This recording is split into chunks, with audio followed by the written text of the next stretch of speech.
ቢያንስ በረመዳን አራት ነገሮችን አብዙ አራት ነገሮች ላይ ትኩረት አድርጉ ብለውናል ይላል ሰልማን። ኸስለተን ሁለቱ ነገሮች ቱርዱነ ቢሂማ ረበኩም እነሱም በሰራችሁ ባበዛችሁ ቁጥር ጌታን ታስደስቱባቸዋላችሁ አሉ። ወኸስለተን ሌሎች ሁለቱ ደግሞ ላገና ለኩም አንሃ እናንተ ቢአህር ሐጃ ናችሁ በጣም የሚያስፈልጋችሁ ናችሁ ባታቁ እንጂ እነሱን ተው ቢሏቸው እንኳን አትተውም ነበር አሉ። አመል ኸስለታን ኢለታን ቱርዱነ ቢሂማ ረበኩም ጌታችሁን የምታስደስቱባቸው ሁለት ተግባራት የተባሉት የመጀመሪያዎቹ በጣም ቀላል ናቸው ግን ትዘነጓቸዋላችሁ። ምንድነው እሱ? ፈሸሃደቱ አላ ኢላሃ ኢላላህ ተጅዲድ الإيمان ኢማንን ማደስ ያስፈልጋል። ቅድም ያልነው ማለት ነው። ረመዳን መጣ ኢማኔን እንዴት ልደስ ነው ቤቴን እንዴት ልደስ እንዴት ቀለም ልቀባ የሚለው ተዛ በፊት ኢማኔን እንዴት ልደስ በወንጀል ቆሽሻለሁኝ ረመዳን እንዲቀበለኝ ምን ማድረግ አለብኝ ብላችሁ ራሳችሁን ጠይቁ። ተሁሉም በፊት አቂዳዬ ትክክል ነው ወይ አላህ በሚወደው መልኩ ተሽርክ ተቢድዓ ተኹራፋት ተማዓሲ እንዴት ጸዳለሁኝ ብላችሁ ላኢላሃ ኢላላህን እንዲያድስ አዲስ እንደሚሰልም ሰው ላኢላሃ ኢላላህ ትላለህ ከልብህ ማለት ነው። ሸሃደቱ አላ ኢላሃ ኢላላህ እንግዲህ ኢማንን የማደስ የሚለው እንግዲህ አቂዳን በሙሉ መከለስ ይኖርብናል ማለት ነው።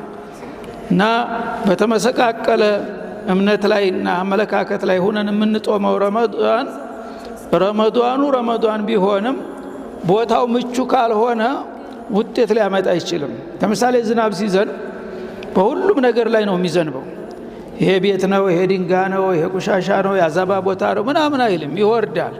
ሲወርድ ግን ያ ዝናብ ውጤት የሚሰጠው በዘነበበት ቦታ ሁሉ ነው ወይስ በምን ቦታ ነው ውጤት የሚሰጠው? ጥሩ ማሳ ለም የሆነ ማሳ ጎበዝ ገበሬ መጀመሪያ አለስልሶ መልሶ አንጥፎ አዘጋጅቶ በተጠንቀቅ የሚጠብቅ ማሳ ያ ነው ቶሎ የሚያበቅለውና ብሩ አዝመራ ሊያመጣ የሚችለው ማለት ነው። ድንጋው ላይ የወረደው ዝናብ ምናልባት ተድንጋው ተንኳሎ ጎርፍ ሆኖ ወንዞችን ሊመግብ ይችላል። ድንጋው ግን ምንም አይጠቀም ዝናብ ስለወረደበት። ለምን? ዝግጁ አይደለምና ለመቀበል ማለት ነው። ድንጋይ ዝግጁ አይደለም። ቆሻሻ ቦታ የወረደው ዝናብ የብሱን አካባቢውን ያገማብናል ማለት ነው። የበለጠ እዛ ቆሻሻ ቦታ ላይ ዝናብ ሲወርድበት ጭምልልቁ ነው የሚወጣው ማለት ነው። በመጥቀም ፈንታ ይጎዳል፣ የበሽታ መነሻ ይሆናል። እና ረመዳኑ እንግዲህ እንደዛ ነው ማለት ነው።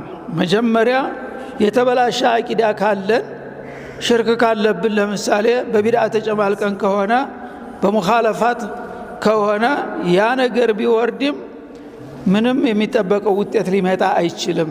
አህል አይደለንምና ዝናቡ ወርዶ ነበረ እኛ ግን በዝናቡ ለመጠቀም ዝግጁ እስካልሆን ድረስ ኢማን እስካልታደሰ ድረስ ውጤት አይሰጥም ይሉናል።